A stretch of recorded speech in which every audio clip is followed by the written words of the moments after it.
31 October લોહ પુરુષ સરદાર વલ્લભભાઈ પટેલની જન્મ જયંતિ. માનનીય વડાપ્રધાન શ્રી નરેન્દ્રભાઈ મોદીની પ્રેરણાથી આ દિવસ બન્યો રાષ્ટ્રીય એકતા દિવસ.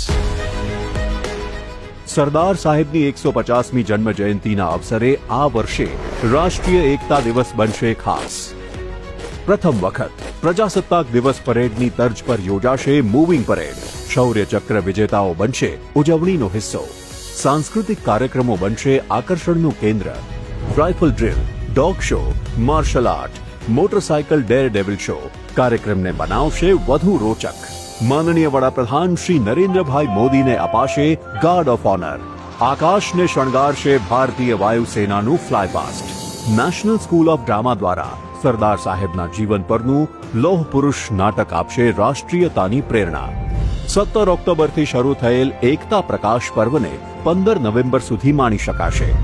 એકતા નગર બનશે રાષ્ટ્રીય ગૌરવનું કેન્દ્ર. સંસ્કૃતિ અનેક પણ રાષ્ટ્ર એક, રંગ અનેક પણ રાષ્ટ્ર એક, ભાષા અનેક પણ રાષ્ટ્ર એક. સરદારના સ્વપ્નનું ભારત, એક ભારત શ્રેષ્ઠ ભારત.